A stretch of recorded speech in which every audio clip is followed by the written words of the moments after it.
Graça e paz, amados. Estamos aqui mais uma vez para prosseguir no assunto sobre o bem e o mal no homem, parte 7.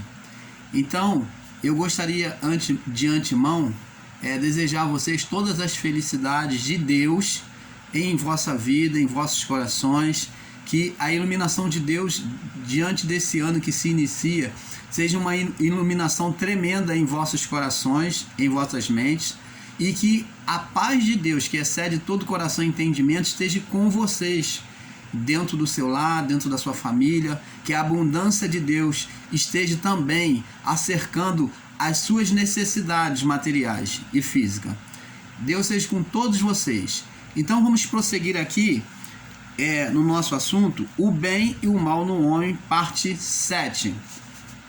Vamos abrir a nossa Bíblia para nós começarmos, recomeçarmos no livro de Gênesis, aonde nós paramos, né? Gênesis 32, Gênesis 32, no verso 28. 32, 28. Diz assim,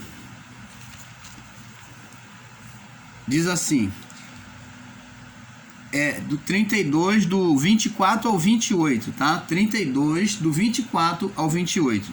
Diz assim: E Jacó, porém, ficou só, e lutou com ele um homem, até que a alva subiu.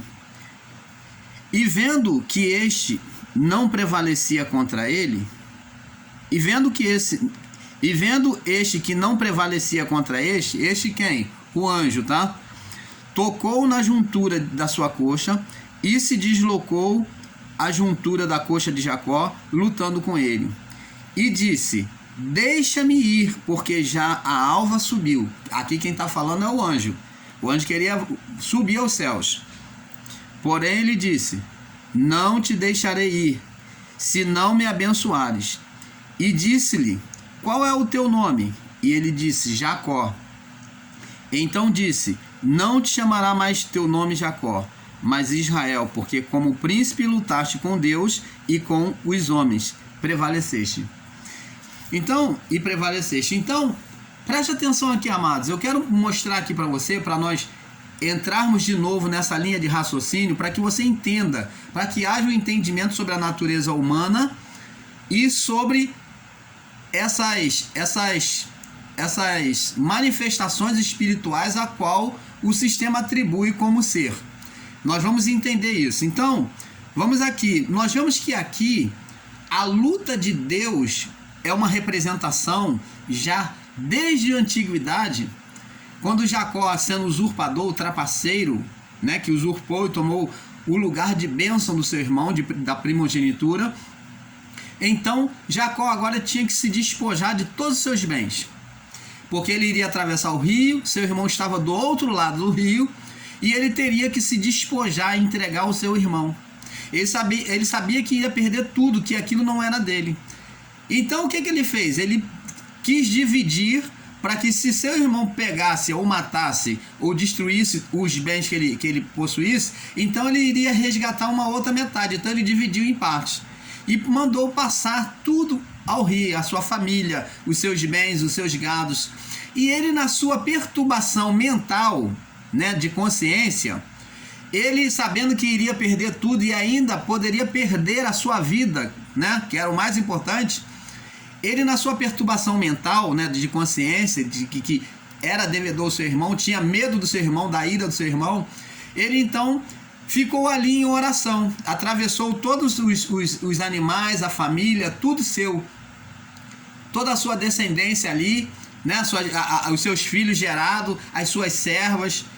Então ele fez passar e ficou do outro lado do rio, na parte da noitinha, e ali falando com Deus, ficou ali de noite falando com Deus. Ele fez passar já de noite, e ele rompeu a madrugada ali falando com Deus, buscando, querendo saber uma solução de resolver aquele problema. E então apareceu o anjo.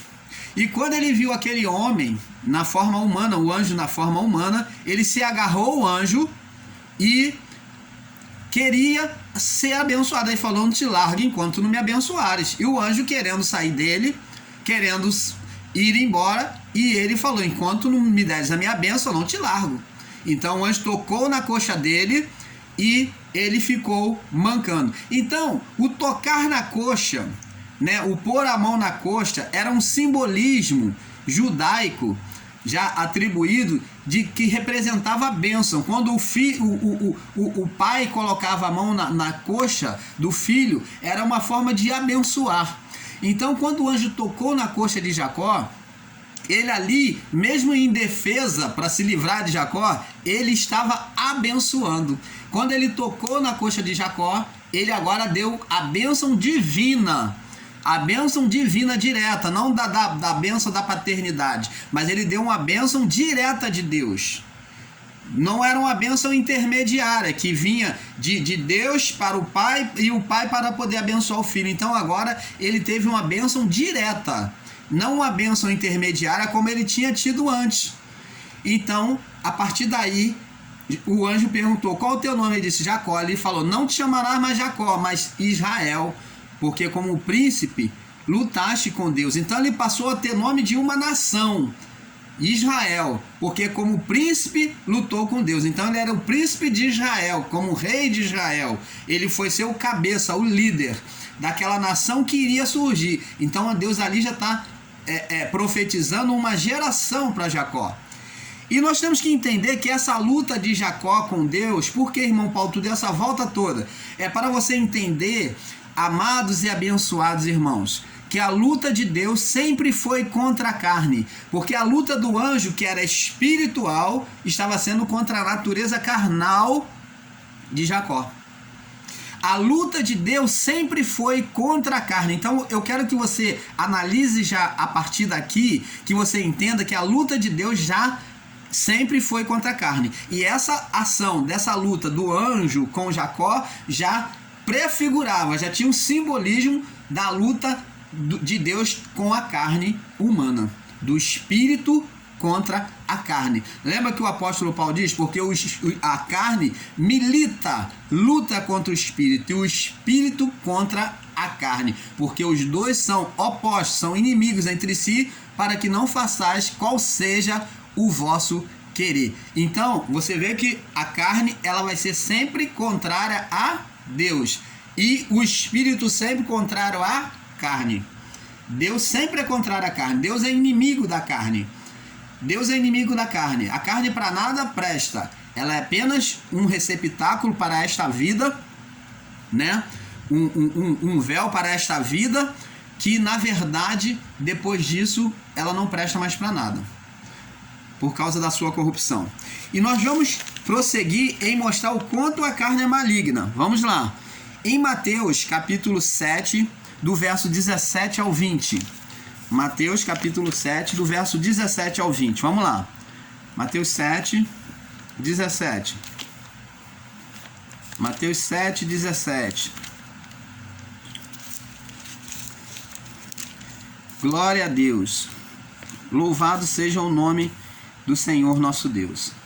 7, 17. Diz assim. Jesus que falou isso, presta atenção.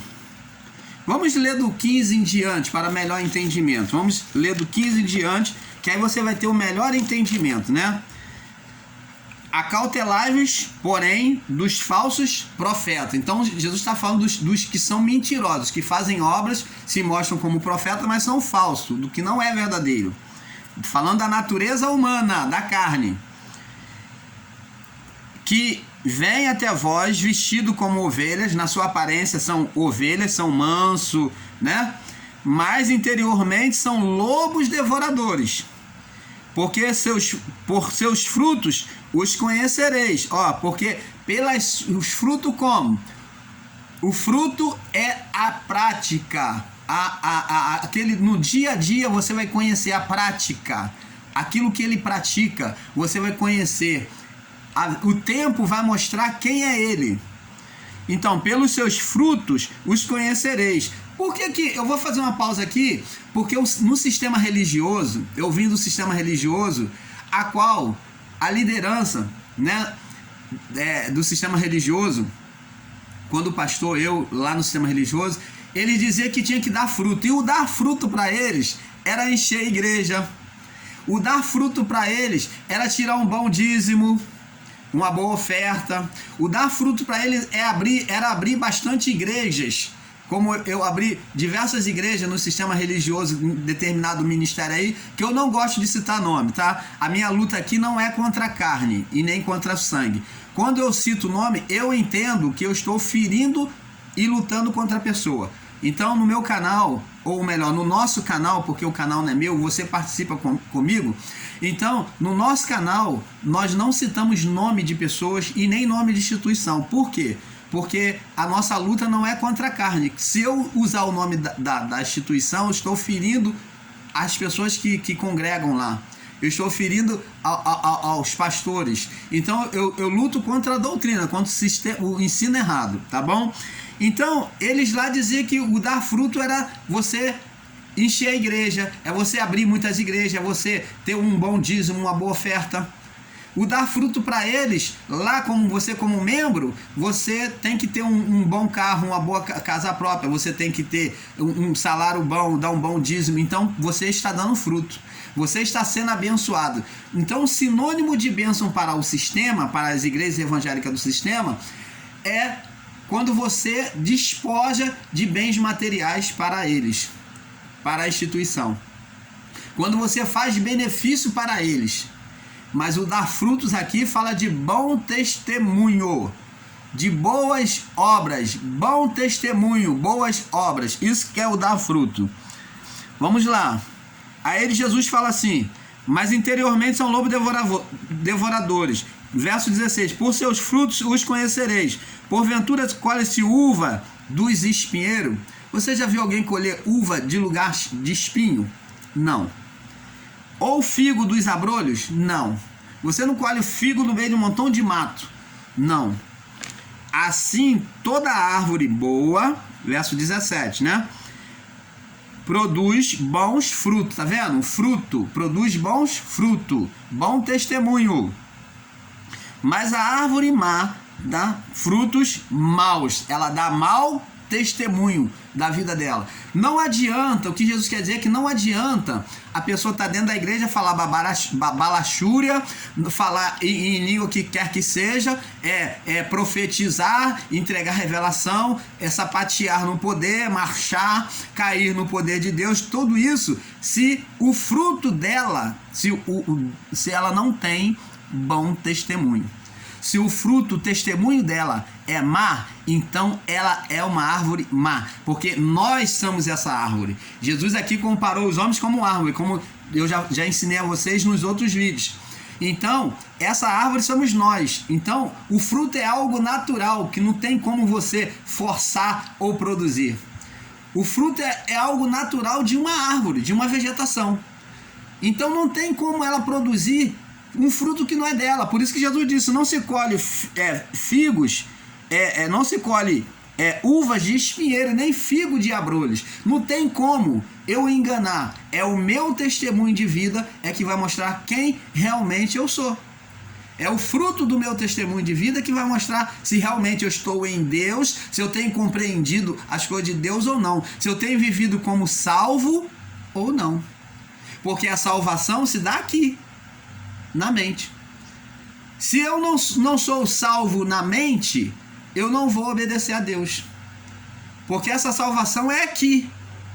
Se você não é salvo no entendimento, a ponto de a sua vida tomar uma nova regra de vida, uma conversão de fato e de verdade aos caminhos do Senhor, então essa árvore é mentirosa.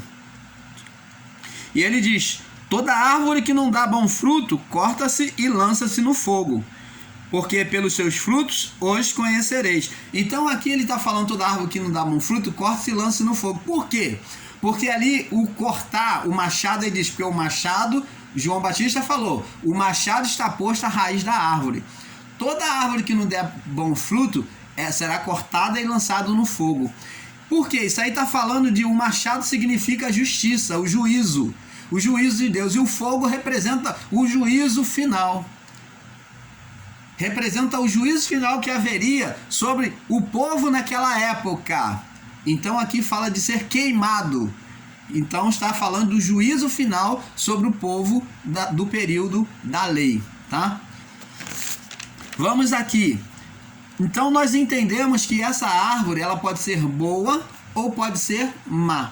Existem pessoas que, por mais que queira, ela não vai ser boa de jeito nenhum. Ela pode estar no meio evangélico, como diz, ela pode estar recebendo a palavra de Deus, mas ela é uma árvore má, nela mesmo. Então ela só vai poder produzir o fruto que ela é. É isso que Jesus está dizendo. Então, o bem e o mal está na natureza humana e cada um em si tem o seu prazer ou no bem ou no mal. É como o pai que educa o filho, como eu já falei aqui, ele dá todos os cuidados, todos os mimos para o filho, faz de tudo para o filho viver como uma pessoa digna, uma pessoa moral. Mas, no entanto, a natureza daquele filho já é má. E o que acontece? O filho vai se desvincular por caminhos maus. Porque a natureza humana ali é má. Você está entendendo, amados e abençoados em Cristo? Então, não tem como o homem querer tentar mudar, porque religião, ela não converte ninguém. Religião não pode mudar. Religião é a maior mentira, a maior farsa em dizer que vai mudar. Eu entrei para a igreja, agora eu sou nova criatura. Igreja, religiosidade não muda a pessoa. A pessoa, ela é o que é. Ela vai ter mudança de comportamento, ela vai ser educada na religião, sim.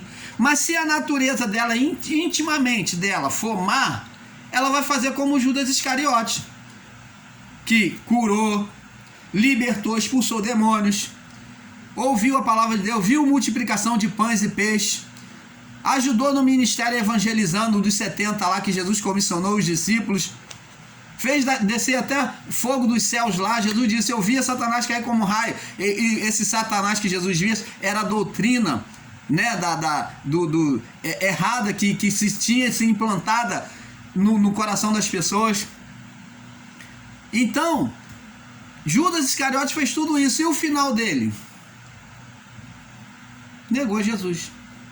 Traiu Jesus. Traiu Jesus. Jesus falou: não são vós todos 12? Um de vós é o diabo. Mas Jesus fez isso porque não gostava de Judas Iscariote? Não. Porque Jesus, na sua onisciência divina, ele sabia o que existia no interior de Judas Iscariote. Um ser maligno. Ele era uma árvore má, por natureza.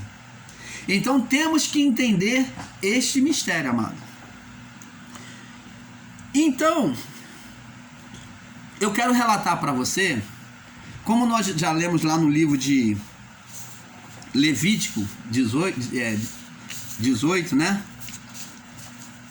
Nós vemos que o anjo, o homem se perverteu lá no Éden, preste atenção. E nós vamos falar isso no outro vídeo, para não alongar, tá? Porque já está muito corrido. Vamos passar para outro vídeo, para a parte 8, tá bom? O bem e o mal, o bem e o mal no homem, parte 8, tá bom? Vamos para o próximo vídeo, a paz.